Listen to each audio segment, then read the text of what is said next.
Hi, Well, welcome. What? what? Huh? Huh? You go ahead. You starting or me I starting? don't know. I don't like to start, so go ahead. All right, welcome back to the Always Right podcast. I'm author Carissa DeLay. And you got to leave this in What? don't edit this out because I this is won't. funny. Okay. Oh, I'm Jamie Vendera. But what I was going to say is I wore my really cool outfit because I was thinking of, creating a fictitious. I can't even talk today. I need something.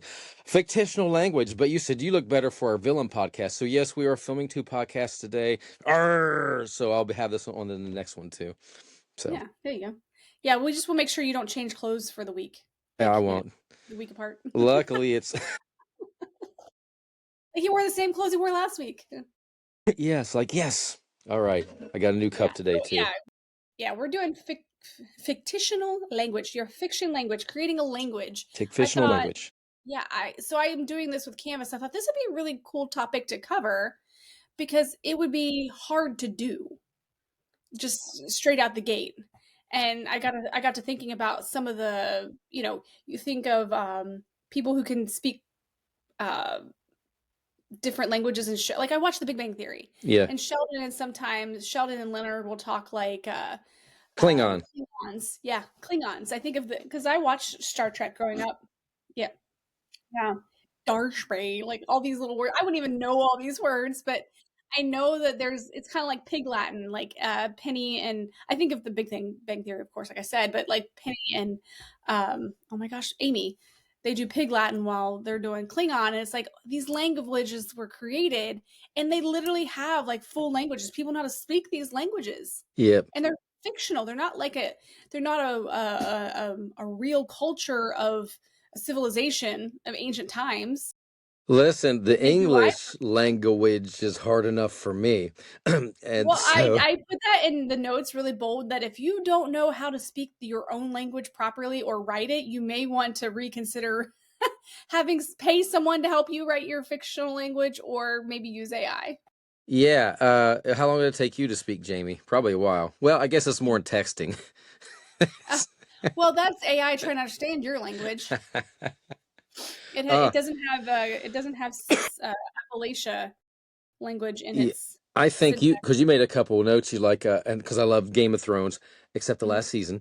Dothraki, Thou shalt not speak the yeah, last season. that Elvish languages. And then you Oh had yeah, told, from Tolkien's Elvish language. Yeah, yeah, yes.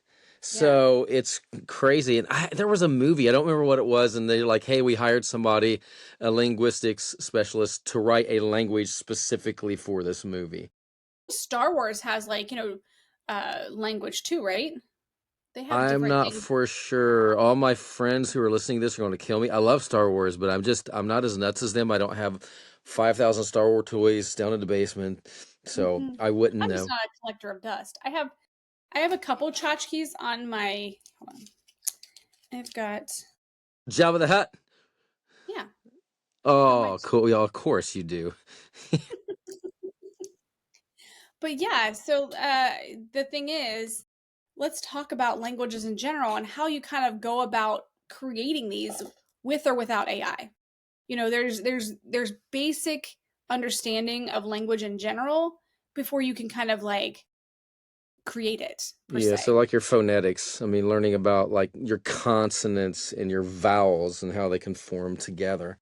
Well, that's like so like English language, and I think when you're trying to learn a new language, like when you go and take Spanish or French or whatever in high school, I think the challenge for us is we're used to like subject, verb, object per se, Yep. like when you're creating a sentence structure. But some languages are like different. They don't do it that way. They'll do like subject, object, verb. Yeah, I mean, I have coaching friends who speak French, Portuguese, Polish, and they all know English, but they have to stop for a minute and they will rearrange the Rearrange. words. Mhm. And it's because English is so confusing. I mean, there's so many, it's like they say it's the hardest language. And it's like, yeah, your language is weird. And they have those certain patterns that we may fall in and out of. So, Yeah, and I feel like that anybody that can speak a native tongue and English is already tapping into a part of the brain that I'm not. And I always find those people to be super smart. I'm like, people like, oh, when people say that people who come here and speak broken English, I'm like, I can't even speak broken Japanese. I can't speak broken Chinese. I can't speak broken Spanish. I can't do any of those in any way, shape, or form broken. My wife decided she wants to go to Paris for a vacation, so now she's studying French. French. Yes, and I'm Wow. like, You're and I'm gonna go like, to France? That's nice. I know. So probably won't be this year because everything we're doing here, but soon. But I'm like, Wow, yeah, go you ahead can and take a study. vacation to France and leave your animals, but you can't come down to Florida and see me. I see how it is. This is we'll make it 2 Mhm, vacations that year. We'll mhm, make it yeah, a well, quick, I'll believe it when I see it. When I Hey, see it'll your be feet on the white it sands, I'll it'd be a believe it. miracle if I get her to Columbus. So we'll see what happens. But I'm like, okay, good luck because I did a TV show in France back in 2006. I Mhm, thought I want to learn French on the way over on the plane. So I had a mhm. couple CDs. Oui, papa, I was like Joey on the Friends. Yeah, And I was like, yeah, this ain't happening. So, yeah. Okay, so fictional language, let's talk about things you have to consider, like consonant and vowels. You have to consider some of the things that uh sounds that are they going to restrict your airflow, like are you creating a sound that's going to have like it's kind of like you can have apple or you can have like boy, like how the sounds come into different, yeah, how how you the pitch, how the them. inflections, the way you attack the note, or even, I mean, if you're writing a book and you had a word like, I don't even know how you would Oh, write so that. the clicking thing, so Yeah, that's another thing, like down there in southern Africa, there's like and a lot of different African tribes where they don't have the same kind of consonants, like their actual phonics is sounds, like it's like clicking and with the air coming in and it, like sucking in, like that's a whole language itself, and the and way, yeah, and inflects the sound. yeah, and that would be so cool in a book, though. I mean, I would love that, but I'm like, I would hate to write that though. I know, because you would have to write an explanation of it, and then have some kind of like CKNNKC or something that's the same that lets you know that they're Yeah, clicking. And so it might get a little confusing, but I think that yeah, would be because you cool. can be like clickety click click, Yeah. like Morse code. You Unless couldn't it's do a kid's that. book. So, Yeah, but I feel like that would be a little bit cancellation notice. yeah. That would probably not be good the way to describe that because it's definitely more than that. When you were talking about, you said something, and it made me think. 'Cause I I said that. yes, you did. It made me think of like some of the fun facts. So I did look up a cute, like a little thing about phonics and how historically the languages have changed. Talking about English, when you're talking about English and stuff, so like the great vowel shift that transformed in the English language, because a lot of times when you hear people talk about English, which would be Great Britain and UK, like all that area, people like, oh, English, they think United States. No, no, no, no, no. English is over there. We have changed it. We have evolved Yes. it, shifted it. Like they say aluminium, which is basically how aluminum is pronounced. Really? Well, yeah, but think of the aluminium, that's how it's spelled. Yes. But we say aluminum, Yep. which is not how it's spelled technically.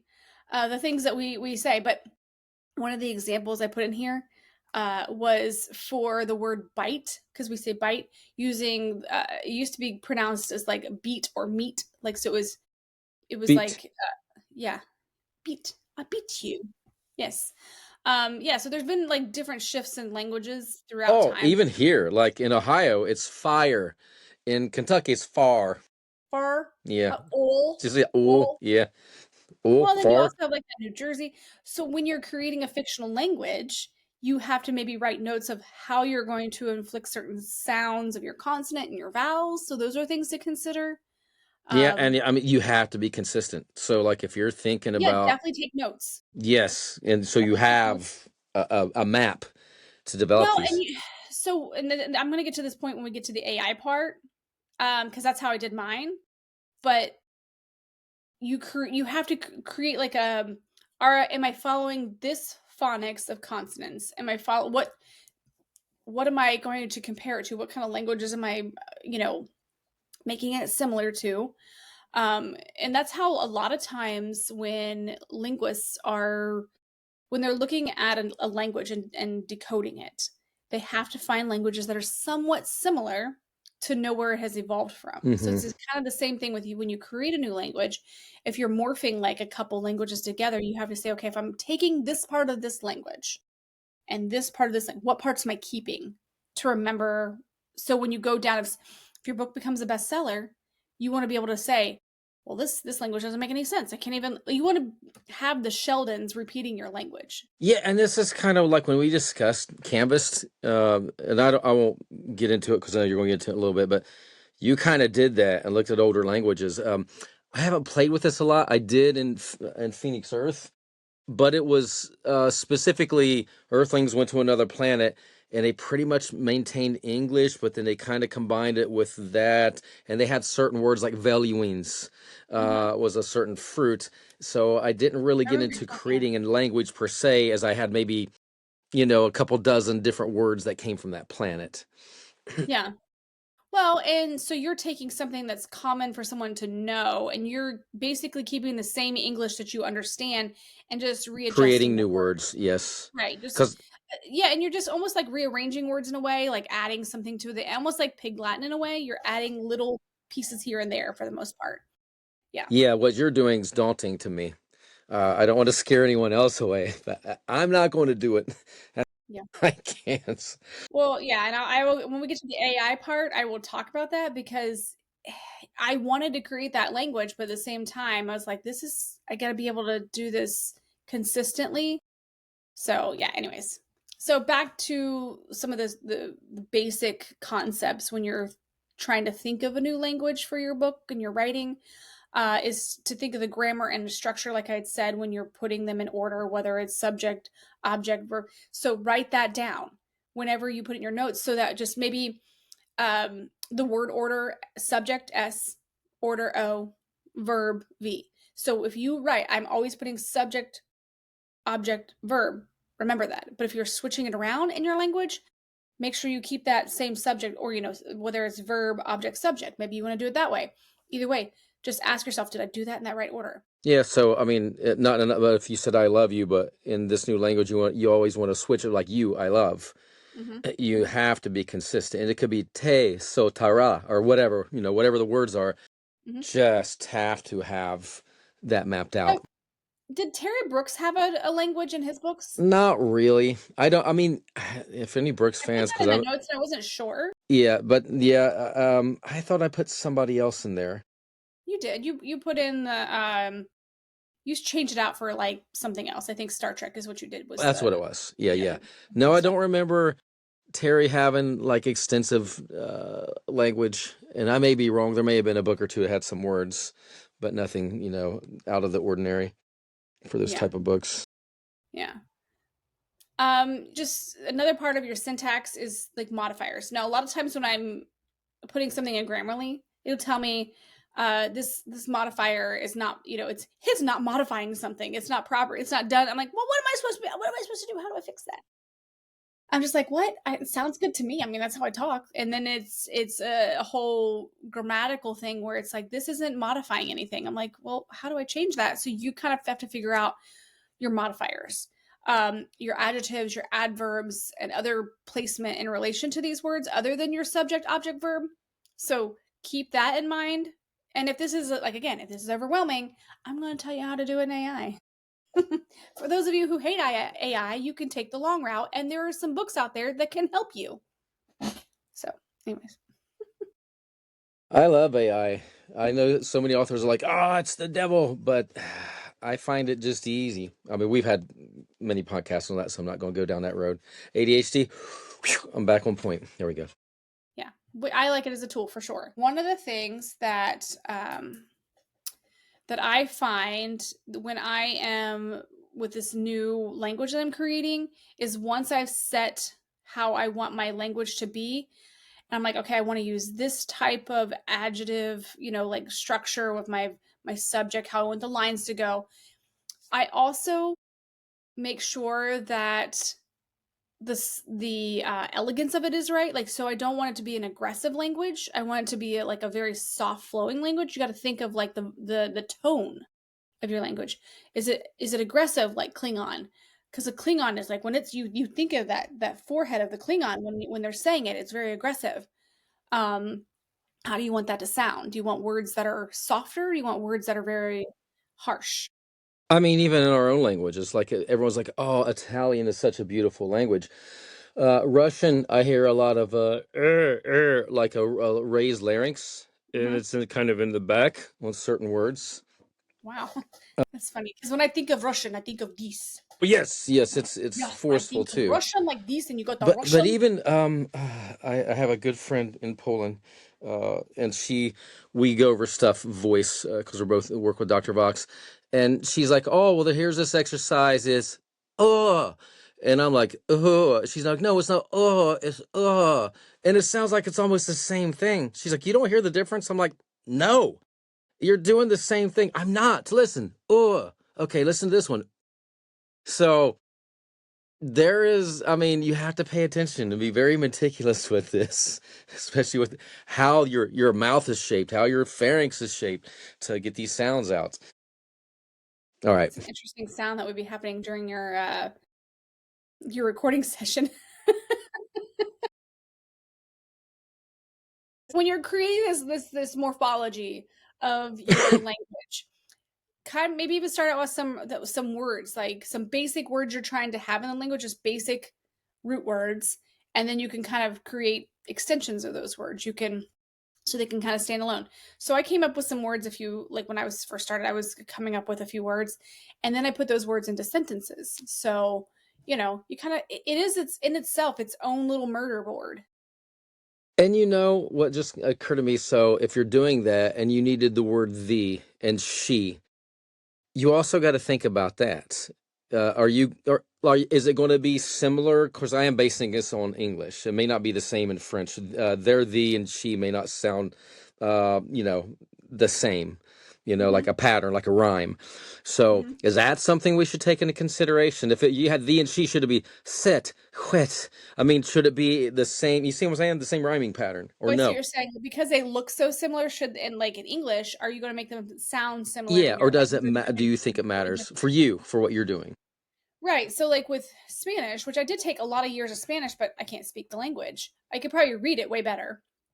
Um, but where the and the L and the la, making it feminine and non-feminine, to Hmm. where it's not necessarily she, he, but knowing that there's an L or a la before it is insinuating that's female or male. Like, and that's another thing, like something we don't do here or as much and focus on are masculine and feminine words. Hmm. So I know like English, or not English, I'm sorry, Spanish and French, like some of the words that was a hard part for me, was remembering whether a word was feminine or masculine, whether I need to put an L or a law before it. I'm like, I don't know, I know the word, I just don't know if it's masculine or feminine. Hmm. So yeah, that in itself can be a lot too. Just how the ending of the word and its gender reference. But I'm sure if you had like great prompts for AI and you had all this listed, it would take care of all of that. I mean, like when you play, I mean, we're not down to that section, so maybe we'll talk about when we get there. Um, if you took that into consideration, like, hey, when I'm doing this language, I want to base it on this, but I want to also think about Spanish, and some words are feminine, some are masculine. Because the more prompts I feel like you give it, the more it understands, and it can help you like tighten it up to make a really decent language, even your alphabets. Yeah. Well, and also to think about what type of emotion. So say you have the same word in English language, like the word faith per se. This is a good example because whenever I got a tattoo of faith in Hebrew, well, I did in Aramaic, which has since been covered up with something else. But when I was doing that and going down the rabbit hole of language, the word faith appears in the Hebrew, Aramaic, and those types of languages multiple times. This, as we would call faith, faith is faith to us. Um, but their faith is based on what the emotion is, the nature of the word. How are you using this word? And there's different versions of it, different spellings of it, and different like icons for it. So that's another thing to consider if you're creating a language that has icons, which mine does. Yeah, and that's more of your like phrasing, like I love you, Carissa. I love you, Carissa. Or I love you, Carissa. So, I mean, you can place different volume, Hmm. different. It could be guttural. It could be high and light, feathery. Well, and who you tell it to. Like, obviously, the love between me and my husband is different than the love between me and my kids, and the love that I have for someone just, in general. Yep. Yeah. So, So, the same word, different emotions. so how then if you need to imply that in your book, Hmm. how am I to know since I'm reading it? Would it be that you're going to italicize the word that should have the most emphasis in a line? Well, in the English language, we use the word love, but maybe in your new language, it's not the word love is you're coming up with a completely morphed word. So maybe you have different words that Oh, the yeah. same emotion is a different word. That works So too. yeah, Yep. so you start out with the word love when you write it like, okay, here's my root word love. My new language, here's the new word ufka. Like Yes. ufka is the new love word. But that's only when I'm applying it to this person here because that is for like a strong love. Ufge is for like just maybe a friend. I'm literally just making this up on the fly. I don't No. even know what So, words. and if you love pizza, it could be like, I'm just making shit up. Oh my gosh. This sounded like a puppet making a laughing sound. You're goofy. That's more for Uh, the the other podcast. Oh, that's I got to be a little more villainous. Somatic field. So these are words that are kind of related to create like a lexicon for specific themes. So, um, like agricultural, like related terms are these you want to create like foods, or if you want to create words that kind of group together for you know, kitchen utensils or whatever, kind of just creating different things that kind of are grouped together and how those kind of play with other things. Oh, well, okay. You help me because that's all I did for Phoenix Earth. Okay, yeah. Precisely So that. It that's where you're kind of limited. yeah, your 30 words are just basic core vocabulary of changing It's around. just the cheese and the fruit and the Right. tools, and that was Yeah. it. Yeah, so you were just adding it's almost like basic stuff in fantasy that we know to be what it is, but we've kind of adjusted it a little bit. We're not creating new languages, maybe we're just creating a new version Absolutely. of it. Yeah, yeah. So that's kind of like whenever this is not language, but whenever you're creating a fantasy world and you're like, oh, it's we have two sons or whatever. And I had this conversation with one of our upcoming authors. I said, if you're having multiple suns or if you're having multiple moons, you got to think about gravity. So when you're creating a language and are you creating a word that how would you make this a plural? How would you make this, also create options for that word? How if this is past tense, how would you do that? All I know is now I want you to just hear me out. I'm listening. If you're really developing this language, how crazy would it be? And it may be too daunting, but like if the canvas was in that, I mean, not the original version, but we had a version that's in that entire language, or there is a separate story that's like, 30 pages long. It's telling about the angels that they found, but it's in that language. So to read it, you have to learn that language by reading Canvas. So a side book, like here's Yeah, a it written, don't even yeah, have to like be. It could be normal like language. you could be Go like, you're not going decode to it. believe what we found. This is Right. the archives. This is how they came here. This is the original Ooh. story how the angels came here. And then you could have it wrapped in human flesh like it's really old. Oh yeah, I gotta find a printing service that deals in that. Yeah. It Is there a probably have to be rawhide. cannibalism.com? So Cannibalprinting.com? yeah. All right, There's actually a name for it. I can't think of it. There is a name for types of books that are bound in flesh, and I cannot remember the name of it. like a That's necropha or something. I can't remember. Literally cannot remember. I'll have to look it up. Give that fun fact later on in an episode. So stay tuned. Yep, we'll have one. We got to find some donors. I mean, whatever. Donate to science. Donate to your like. An author who donates their flesh to future books. I'm telling you, this is live on his podcast. I really want you to do, not with the flesh, obviously. Okay, I was like, wait, what? Yeah, but if you could design a cover like that and you do, it don't even have to be a big book. It could be 10, 20, 30 pages long. And it's like the manuscript that was written here in that language. And like, how am I supposed to read this? Read Canvas, or we give them a map like how to read the book. Yeah. That would be Yeah. cool. She's Yeah. just agreeing with me after we get off here. She's like, you're so sick and twisted. Not Okay. because listen, this is another thing I would highly suggest. I didn't put this in the notes, but I would highly suggest when you are creating a language, which I also did, I'd tell Willow, hey, consider doing a glossary either in the beginning or the end Yeah. of your book, or in brackets next to the first time you say the word, how you're saying it, if it's a new word, how you're saying this new word. And then with language, you can have like all the phrases that you're using. I write them down. Like if I have a statement like in the first chapter of mine, so mine is an angelic language that I'm creating that is unspoken. Even the Nephilim, which I call Earthborns, the Earthborns are not allowed to even think of this. They hear it because they're always around the fallen. So they're hearing it, but they've trained themselves to not like manifest it in their heads, but it's like they already know it. Mm-hmm. So when she's confronted with one of the angels of the light, as all this stuff is going on, she says the unspoken language in her mind, and the angel hears it.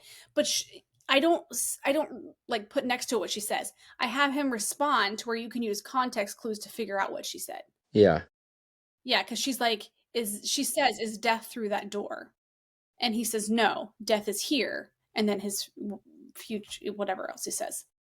But I'm going to have a glossary of what statements are what. That's cool. So I'm going to put that at the end of the book because I feel like if you get that at the beginning of the book, you may be like, oh, I know it's coming, all these phrases. Yep. But the chapter itself is called Unspoken because it's the unspoken language. You know, anyways. Now, on to creating a language with AI. So AI. Okay, so this I can go from my personal experience, and I've said this before. I use Pseudo-Write. I love their AI when you can highlight something and say, give me a different word for this, or you can ask it to do something. You don't have to accept it because I have to write it out first. But I haven't seen where they have the technology to create a new language. If they do, I haven't utilized it. But what I did, where I have the Chat GPT, hold on, let me bring it up here. My AI I pay for has, let's go new chat. I have the open Chat GPT 4.0 mini. I have the regular Chat GPT. I have Claude. I have DeepSeek on it now. I have Google Gemini, and I have Superbot. So all of these are on the same one, and I can use any of them that I want. What do you get this through? Because I'm just using Chat GPT. Mine is the chatbot app, AI chatbot on my. Now this is not an app for your phone. This is on my laptop. Okay. This is specifically for my laptop. So it has all the AI generation. It has the search engines. It even has music generation. It has like all of them on there. But I pay the yearly fee for that one because it's really nice. If I have an email, I write out the email, everything I want, throw it in there and say, make this a little bit more professional and kind. Or if I have something, I'm like, okay, something is weird with this. I'm like, tell me, I'll plug it in there and say, what part of this is confusing? And it'll tell you, like, this doesn't quite make sense. I'm like, oh, that's what it was. I was giving stuff from my head, but I forgot to add this part. And that's what DeepSeek now, Pseudo-Write now has DeepSeek, so that's good. All right, now back to the AI and language. So I created a new chat, and I said, for me, I respect the AI as a tool, like we've said, and I put in there, can we create a new fictional language? Yes. It will ask you some questions. What would you like to do with this language? And I'm like, I would like to create an angelic language that is a blend of Old Aramaic and Sumerian that also uses geometric lines to create symbols for basic root words. And and that have meaning behind them. So kind of like you would with Chinese and Japanese and things like that, but at the same time, it has its own, like that whole symbol, you know what the symbol means. It Hmm. doesn't have to be a huge phrase. Yeah. So then it's like, yes, this is great. And then it'll say, okay, it'll talk about, and this is where I learned how to kind of the steps you need to go through with the phonics and stuff. Looking at what kind of root words you want to create as far as sounds. Do you want it to be melodic? Do you want it to be, actually, let me go in here real quick because I still have this chat open because I have set my parameters. I'm going to go back in here, creating a fictional language. And I use Google Gemini for this, by the way, for this one, because different AIs are made for deeper thinking. Some are made for creative stuff. So it's better to kind of play around which one's doing your best stuff for you. So when I originally did this, it's going to tell you it's going to give you options. So like I had option 1. Are we emphasizing more Aramaic? Are we emphasizing more Sumerian with like a guttural sound, or more melodic and flowing? I wanted more melodic and flowing because I wanted it to be a soft, beautiful language from the angels. And then it will say, okay, now we got to consider your vowel sounds, your consonant sounds, stress, and It annotations. was telling you this, correct?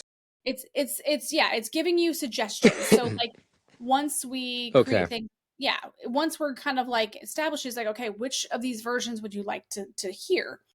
And like, okay, I like this one. And then it'll say, okay, now for pronunciation, it's going to depend on like how you want this to be interpreted. Do you want it to sound a little bit more familiar, or do you want it to be like hard to pronounce? So it's again more flowing and melodic, or do you want it to have like that guttural in this part? Do you want it simpler and easy? So I went for more of that melodic again. I went for more of that uh, the more emphasis on the Aramaic. So when you tell AI, okay, I'm going with option 1, but I'm going with option A. So and I'm like, set these as the parameters. It now knows exactly what parameters we're going with when we create a phrase. And so it sets that. And then I'll go in there, okay, now let's create a word. All right. And it'll create like a vocabulary list of words that it will give me an option for. And I'll say, okay, I like this one. Now let's put this in a sentence. So you're kind of working back and forth and not try. This helps it make it easier for me than having to keep going back into notes and try and learn a whole language and all these things, because I'm not going to have time to learn these languages, point blank. But it can go in and kind of create these like strategies for creating phrases for you. And then you can ask it to give you a pronunciation. And then I write all of that down. So then you just, and there are words obviously that you reject, as like, I don't like this one, don't like this one. We're going to keep this. Mhm. Oh, Yeah. that's cool. And then it'll be like, okay, tell me how I'm going to pronounce this. So I will write the phrase that I'm asking it, the new language, and then how to pronounce it. So How do you show it how to pronounce it? Do you got to do it through a microphone, or how do you? no, it tells me how. Like it will Oh, like walk it me gives you through. how it should be Yeah, pronounced. it'll be Okay. like this. Yeah, for example, let me go back up here. Like the he, the he in this one, when you see the he, it, no, it's a drawn out he. Okay. So it's and I it'll tell like you mine better. right. So like with a slight breathiness, emphasizing the e sound. He. So and then Hey. like shamu, so it's shamu. So it's more of like you're hearing that because Come oh my gosh, on. you're funny. Well, and this is because I love the Bible Project with Tim Mackey, and he teaches a lot of the Aramaic and Old Hebrew that are in Genesis. And one of the ones, the Ruach, is talking about like the sound, and it talks about the sound of the language and how what it means, because it's talking about the breath of the spirit moving across earth or whatever. So you hear the like you're hearing that. I'm like, that is beautiful That to is. know that the sound represents the action. If I had written, it'd be like, because all this coughing I've been doing for the last, 3 or 4 podcasts. Century? Yes, yes. Let's see here. You're funny. There was something that I literally I'm trying to think. I feel like I'm forgetting in the notes. It's kind of hard when you got a child toddler as a partner to stay Hmm. on point. Let me take another drink of my Stanley. Speaking of which, my wife gave me this, and I got it. She's drinking more You guys water gotta now. stop buying each other drink things. Like you have so many. You know what? You think I Of you. have a lot? I got into. I have to I know send you she this has pic. more. She has a white Stanley cup, but then she needed another one, and I said you need one bigger, and you need to drink more than that. So she got a third one. Then she got a fourth. She got four white Stanley cups, different size. I got. How many mouths do you got, Diane? Well, this Jeez. one's for this, and this one's for She this. should. Oh my gosh, you're Yeah, funny. but I can't complain. I got two 1 gallon thermoses that you've seen. So I am gonna put down. There are like, and I missed this, and this is the point that I missed, and I kind of said it, but there are books to kind of help you do this. yeah, you That had would be mentioned one like the art of the language, the art of language invention. I haven't heard of that. yeah. I Or is had it, it in the notes, and I was trying to find it somewhere because I did look one up. well, you say it's a Um, language construction kit, though, correct? yes, yes. So it's kind of walk you through it. So I will put that in the link in the show notes if anybody's interested in going there and not using AI. But I do want to put like I put some points that using AI as much as you hate it is a great tool to keep you on point. It's going to help you like handling some of the languages maybe you don't know but you like. Like I love Hebrew, but I don't want to write a Hebrew language. I want something old and ancient, but I want to have like add some geometric things to it. Which fun facts. I think I told you this. The hourglass. So one of the suggestions for um, the lines in is for death or whatever. I had thought about the hourglass because your time is running out. And then, so whenever I started looking at the root of the word hourglass and where it came from, no one knows where the word came from. It's an actual ancient word. They don't know who started the word.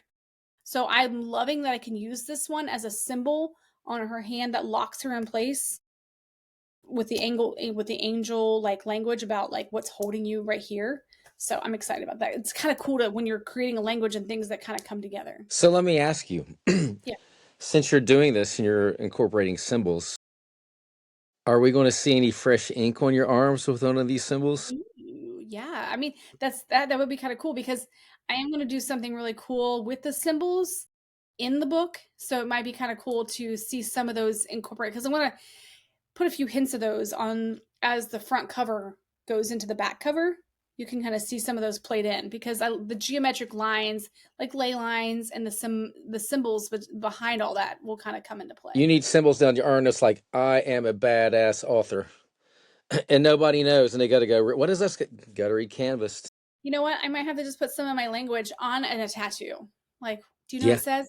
Gotta read the book. exactly. Yeah, you're a walking billboard for your own novel. All right. Okay. Anything you want to add about languages No, I besides think I the think that I think this is Jamaican language? amazing. I don't mean to talk over you. I think it's No. Oh latency. no. No. No. I think it's a perfect, especially if you're writing, something like Carissa is, or a space novel, or a fantasy.